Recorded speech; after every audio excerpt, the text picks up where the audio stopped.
Welcome to today's session at KVS RO Jabalpur, Class 12 Commerce Business Studies. In today's session, we are going to discuss about Business Environment Part 2. So let us begin. This is the concept map. According to this concept map, we are running on third unit, that is Business Environment, and we have discussed some parts of this unit already in previous session.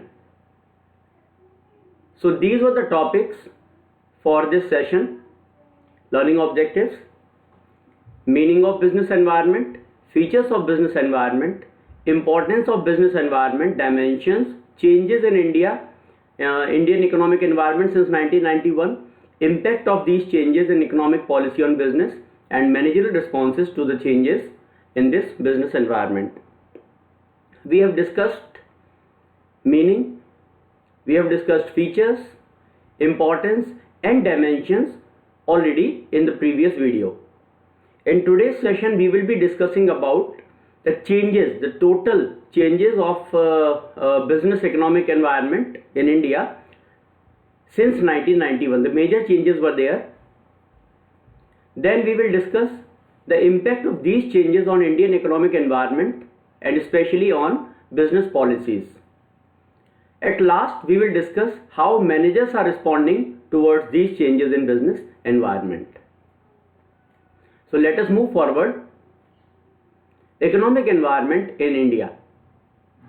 See, the economic environment in India can be broadly classified in two categories: before 1991 and after 1991. Major economic reforms took place in 1991, but before that, since independence, the Indian economy was mainly agricultural and rural in character. About 70% of the working population was employed in agriculture only. About 85% of the population was living in villages. Production was carried out using irrational, low productivity technology, basically dependent on the manual labor. And communicable diseases were widespread, mortality rates were high, and there was no good public health system. There was no well-defined public health system at that time in India, in our country. So there were some challenges. In order to solve the economic problems of the country, the government took several steps, including control by the state of certain industries, central planning, reduced importance of the private sector.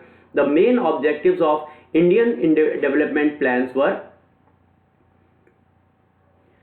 initiate the rapid economic growth to raise the living standard, reducing unemployment and poverty; becoming self-reliant and set up a strong industrial base with emphasis on heavy and basic industries; reducing inequalities in the income and wealth system; and to adopt a socialistic pattern of development based on equality and prevention of exploitation of man by man. Dear students, at that time, the basic challenge after independence, the basic challenge in front of the government was to set up the basic infrastructure of the country, which includes the transportation system, the health system, basic industries, to give employment to the student, and to remove the widespread social problems, social evils at that time in our country. So some steps were taken by the government at that time, and main emphasis was given to the public sector only. It was a responsibility given to them that they have to develop a well-defined infrastructure in the country. Very less importance was given to the private sector at that time. In accordance with the economic planning, the government gave a lead role to public sector for infrastructure industries, whereas the public sector was broadly given the responsibility of developing the consumer goods industries only. FMCG and basic consumer goods were given to private sector, and rest of the main things, for example, the transportation, the public health system, the communication system, it was all given to the public sector only, and it was also the responsibility of public sector itself to give the employment to the countrymen, and also to ensure a basic overall balanced development or growth of the country. So at the same time, the government imposed several restrictions, regulations and controls on the working of the private sector enterprise. Their role was limited. More importance was given to the public sector. But what happened? India's experience with economic planning has delivered mixed results. In 1991, the economy faced a serious foreign exchange crisis, high government deficits, and rising trends of price despite bumper crops. At that time, the agriculture was very good. There was very nice harvesting of crops at that time. In spite of that, there was an economic crisis.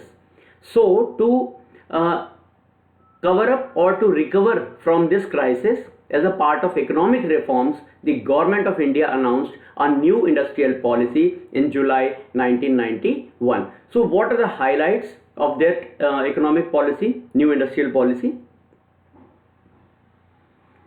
Economic reforms since 1991. We all know, you have already studied in class 10th social studies, that economic reforms since 1991 included LPG, Liberalization, Privatization and Globalization.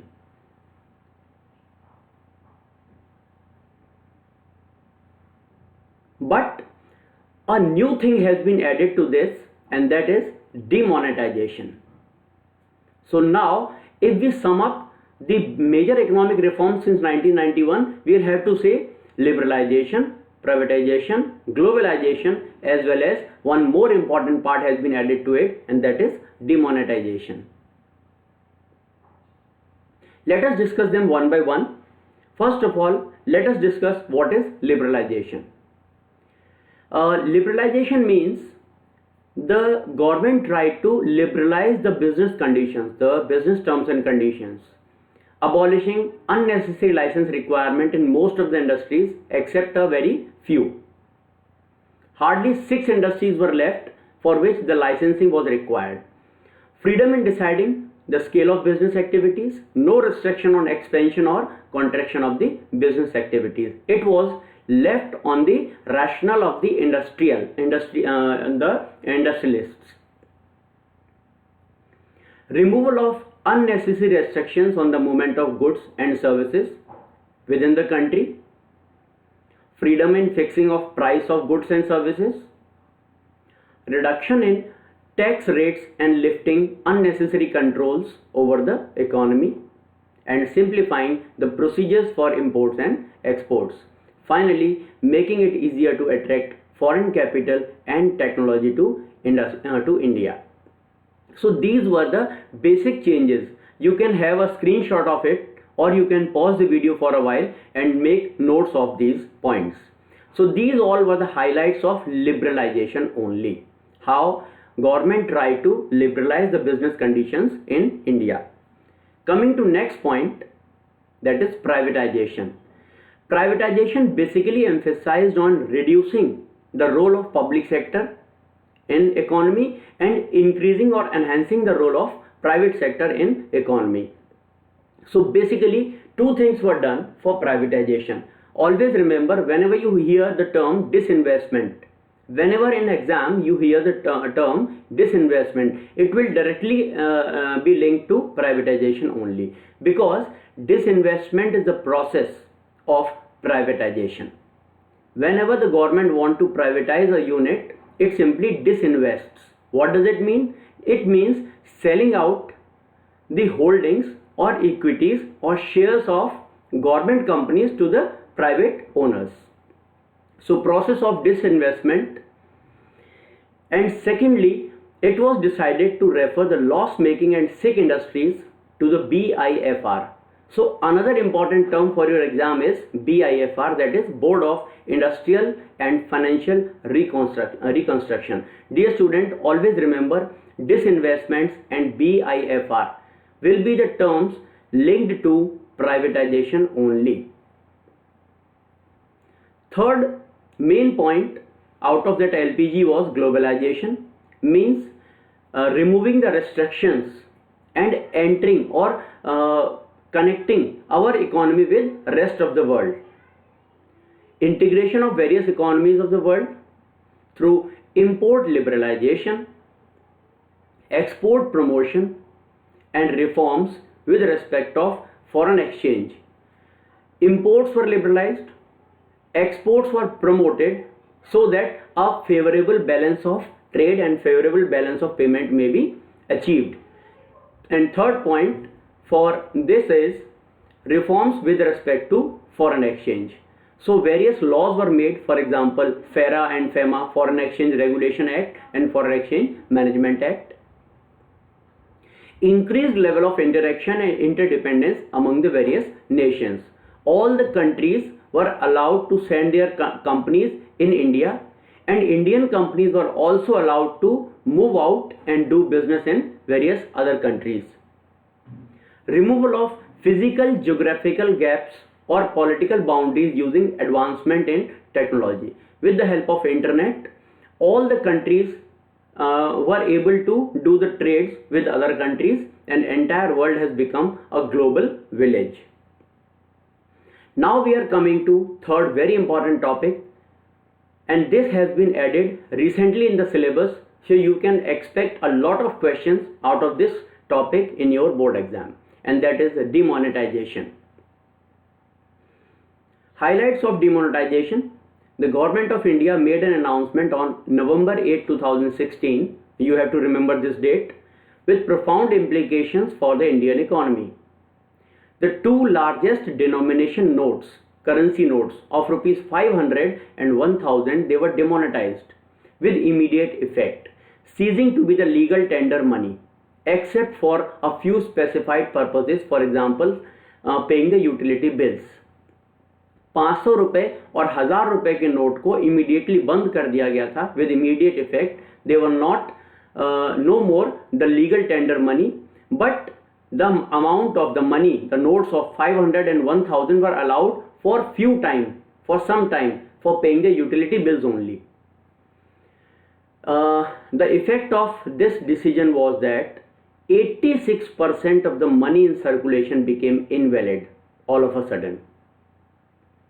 You can understand now that how much money was in form of rupees 500 and 1000 currency notes only. So 86% of the money became automatically invalid due to demonetization. The people of India had to deposit the invalid currency in the banks, which came along with the restriction placed on cash withdrawals. Means you are allowed to deposit the money, but you are not allowed to freely withdraw the money from the banks. In other words, restrictions were placed on the convertibility of domestic money and bank deposits.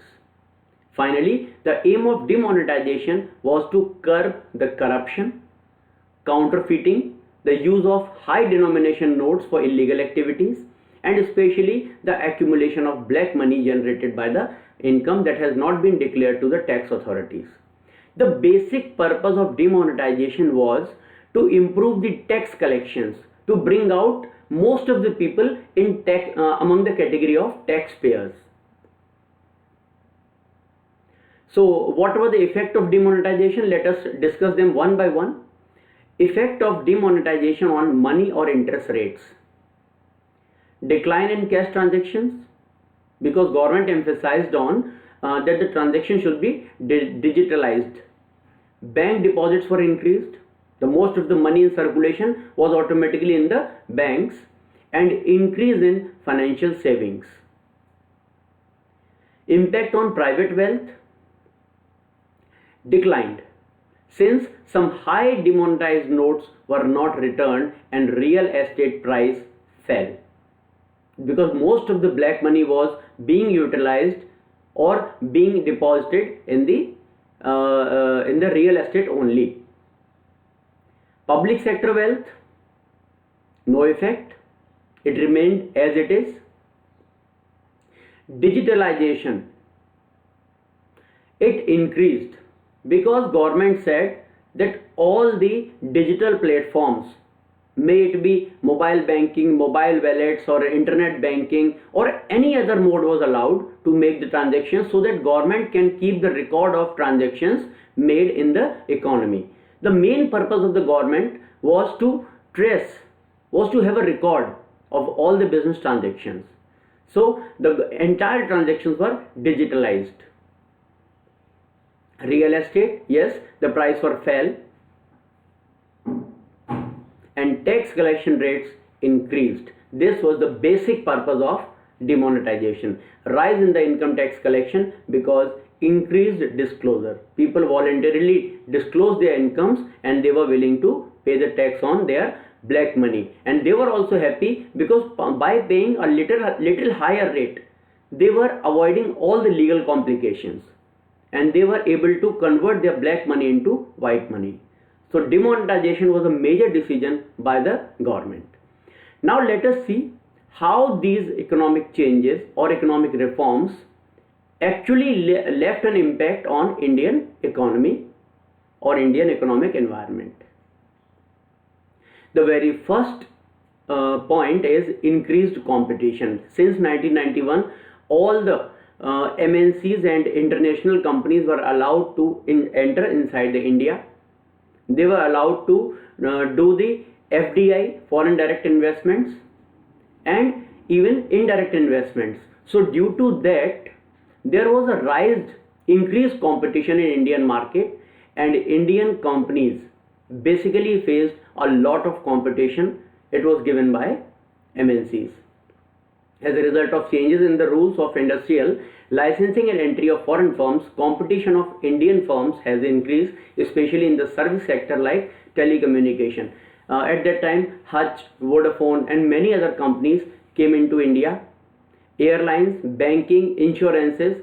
In insurance, Franklin Templeton and Tata AIG. So there were many other outside companies or foreign companies were allowed to do the trade in India, which gave a tough competition to the Indian origin companies.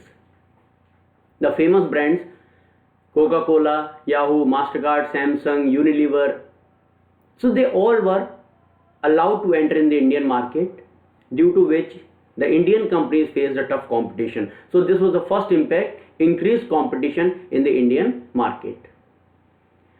The second point was more demanding customers. See, the customers were having more options, and which were provided by the entry of MNCs. So at that time, the customers were having greater choice to choose from various options available, and the customers became automatically more demanding. They were asking for more options in their services. They were asking for more features in the products. Customers today have become more demanding because they are well informed. Increased competition in the market gives a customer wider choice in purchasing and better quality of goods and services. Information technology played an important role in it. The customer became the king. Suddenly, the entire focus of the market was shifted to the customer only. They were producing what customer is asking for. They were providing at the rate at which the customer wants. They were providing home delivery, mean the delivery part or the goods were, customers were not supposed to come into the shops. Even the customers were provided goods at their home only. Rapidly changing the technological environment. When the MNCs came in India, they all came with latest technological advancements. And due to this, suddenly the Indian economic environment was also having a rapid change in technology. The customers nowadays having improved technology. Even you must have seen that right now you people are buying goods online. You are able to make the payments using debit cards, credit cards, mobile banking, mobile wallets, and many other latest advanced methods. So technological advancement was the third impact of changes in economic environment. Necessity for change.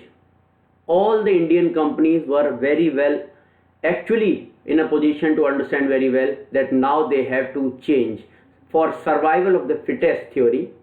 If they are not changing, they will be demolished and they will be thrown out of the market. In a regulated environment of pre-1991 era, the firms could have relatively stable policy and practices. But after 1991, the market forces have become turbulent, as a result of which the enterprises have to continuously modify their operations. So at that time, there were two choices in front of industrialists and business people. Either they can have the same policy or they have to change. So most of the businessmen or industrialists adopted the changed path, the advancement path. Need for developing the human resources. After 1991, suddenly there was a growth in professional development. So the students were opting for becoming CA, for becoming managers, for becoming company secretary, and many other professional courses were developed. All of a sudden, there was an increase in the payment system of the professionals. Indian enterprises has suffered along with adequately trained personnel. The new market conditions required people with higher competence and great commitments. Hence, the need for developing human resources like CA, MBAs and CS arose.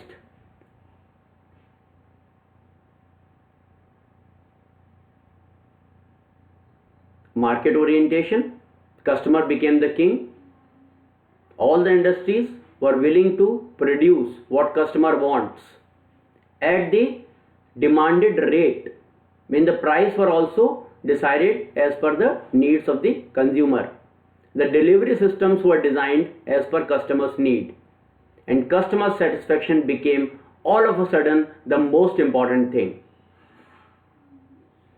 Earlier, the firms used to produce first and go to the market for sale later. So this is called selling concept. Selling concept actually focuses on sell what you have made. And according to this policy, let the buyer beware. Caveat emptor policy is followed. Means at that time, whatever the industrialist has produced, the customer is having no more choice and he has to buy among the various options available provided by the seller only. But in the changing world, there was a shift to the market orientation, and the firms were basically first doing the marketing research. They were collecting the data that what customer wants from us. They were producing accordingly. So selling concept automatically changed into the marketing concept. You can see the entire focus is on customer satisfaction only. So this concept is called caveat vendor. Let the seller beware. Now buyer is not beware. Buyer is not conscious. Now the seller is conscious what to produce, for whom to produce, at what rate. Loss of budgetary support to the public sector. Suddenly, the government withdrawn its support, its financial support especially to the public sector. Now, public sector had to understand that for survival, they will have to increase their sources of earnings. The central government budgetary support for the financing of public sector outlay has declined over the years. The public sector's undertaking have to realize that in order to survive and grow, they will have to be more efficient and generate their own revenue sources. So government withdrawn the budgetary control or budgetary support to the public sector for giving a tough competition and for making them more self-reliant. How managers are responding towards these changes? Let us see. Acquisition and mergers. There was tough competition and all the companies were willing to survive. For survival, they decided to unite. So all the home companies were willing to do collaborations with the foreign companies. For example, in 1991, there was a big acquisition and merger took place, and it was that Coca-Cola took over the Indian-based company that is Parle Agro. बच्चों अगर आपने देखा होगा तो Coca Cola company or Thumbs Up company. Thumbs Up product was basically produced by Parle Agro first of all, but now it is written it is a Coca-Cola company. So Thumbs Up has become the product of Coca-Cola company now. So all these acquisitions and merger are basically focusing on increasing the market capture. It was a question of survival for all the companies, that if they are not growing themselves, they cannot survive. Diversification and expansion. First of all, understand both the terms. Diversification means entering into the new fields of production. For example, ITC was basically established as a tobacco company. It was producing the tobacco based product, but later on it entered into IT sector also, technology. It entered into producing the FMCG goods like soap, toothpaste and everything. And also it entered into producing the stationery, like if you know the brand Classmate. The Classmate copies are now produced by ITC company. So basically the company was established for making tobacco products, but now they are entering into new fields also. In the same way, the Reliance company was established for producing the petroleum goods, petroleum products. But now you can see they are in communication, they are in finance, they are in insurance, they are in many things now. And other than diversification, all the company decided to expand their business by increasing the investments and also increasing the operating level. Joint ventures with MNCs, let it be Larsen and Toubro, let it be Colgate Palmolive, Bajaj, Kawasaki Bajaj, Maruti Suzuki and Hero Honda. So all these joint ventures with MNCs were the managerial responses towards change in business environment. The Indian companies could very well understand that if they are not going to collaborate with the MNCs which are having latest technology and advanced methods of production, they cannot survive anymore in India and they'll have tough competition. So to avoid that competition, they did joint ventures with MNCs. They did many collaborations. Brand building became an important point.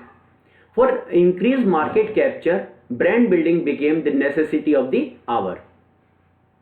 Customer focus, I have already discussed that suddenly the selling concept converted into marketing concept. Earlier the focus was on producer, and suddenly the entire focus shifted on customers only, doing productions as per the customer's need and many other things. So it became the let the vendor beware. All the companies, all the managers focused on increasing the production capacity. The production capacity was increased by using advanced production methods, automation of the plants, and converting the man-made production to automated production technologies. So there was a great need of huge investments in the plant and machinery, and world-class technology became the need of the hour. Rise in managerial remuneration. Suddenly all the professionals, especially the managers, were being paid very, very high. Nowadays the managers can ask any amount if they are able to increase the revenue and profit of the company. See, when a manager is saying I want a package of 4 crores annual, the companies are ready to pay, but the condition is the manager will have to give 40 crores revenue to the company or 400 crores revenue to the company. When a person is giving 40 crores profit to the company, why the company will not pay rupees 4 crore annual package to that person? So suddenly, due to the managerial decisions, the companies started earning more revenue and profits, and they were very happy to pay high remuneration to the managers also. And last is cooperation with labor unions. If you remember the mental revolution propounded by F.W. Taylor, it focuses on reducing any kind of conflict between labor and capital. The managers and labor will have to work in coordination with each other to avoid all the unnecessary complications. All the managers decided to work in cooperation with the labor unions. Let us discuss a few latest case studies based on this unit. Question. Very carefully read out the question. The government is considering a pioneer proposal to launch a single credit card to increase the ease and uses for the consumers. The card, which will be called the National Mobility Card, will have unique advantages for making payments in metro, buses, parking and making transactions during visits abroad. After hearing this news, Mega Bank decided to launch a Mega Mobility Card on the similar lines so that they could be the first to exploit the opportunity arising due to the increasing trends of digitalization. In order to improve their performance, they laid down a plan to hire more people in their marketing department and prepared guidelines to train their sales force to market the new card facility being launched by the bank. By quoting the lines, once again I am reminding you, quoting the lines is very important. For example, the question is asked for 4 marks and there are 2 points involved in the question. For each point you have to write the name of the answer, explain it for 1 mark, and you have to quote the lines for 1 mark. So if you are not quoting the lines from paragraph while solving the case studies, you will not get full marks. By quoting the lines, identify and explain any 2 points of importance of understanding business environment discussed above. In that case, the first point, see in the solution, out of the 4 points, any 2 are asked from the student. Any 2 means there can be more than 1 options. So first is improve the existing card facility. This is quoting lines. It helps the firm in identifying threats and early warning signal. Second point, exploiting the opportunity arising due to this. It helps identified opportunities and getting the first mover advantage. So these are the importance of business environment for a manager. But again I am reminding you, you have to mention the lines from the paragraph first. Third answer is improve their performance. It helps in improving the performance. These all are the importance of business environment we have already discussed in the previous lesson. And plan to hire more people. It helps in assisting planning and policy formulation. One more case study.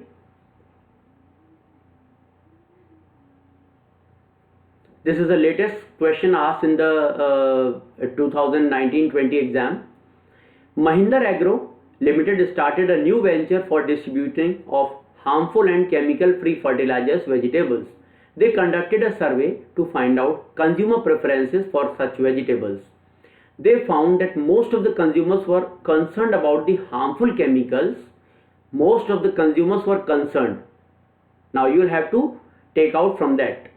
Being used in growing the vegetables, they found that 90% of the household were searching for alternatives. The company contacted a group of agricultural experts to lay out the procedure for growing the vegetables by the farmers. They decided to train the farmers in a new technology to grow chemical-free vegetables according to new innovative methods. New innovative method is the second point you can take out from the case study to answer your question. The expert also suggested soil management techniques through which the farmers will be able to create an abundant and lasting harvest. Identify and explain any 2 dimensions of the business environment highlighted in the above para. So dear student, if you carefully read the case study and analyze it, you will be able to find out what are the 2 dimensions discussed in this study. First is social dimensions. How? The social dimensions include social forces like customs, traditions, values, social trends and society's expectations from the business. So earlier in the case study you have seen that people are more concerned about harmful chemicals being used in growing vegetables. So this is social dimension. And second dimension is technological dimension. How? They decided to train the farmers in the new technology and grow chemical-free vegetables according to new innovative methods. So all this is focusing on technological dimension of the business environment. So technological environment of the business includes forces relating to scientific improvements, inventions, innovations, which provide new ways of producing goods and services, and new methods and technologies of operating a business. So dear students, keep on watching these videos, keep on making notes, and keep on attempting the exercise questions, including objective type questions, case studies methods, and long answer type questions. Make your own notes and keep revising again and again. Divide your time accordingly. Stay safe, stay healthy. Thank you very much.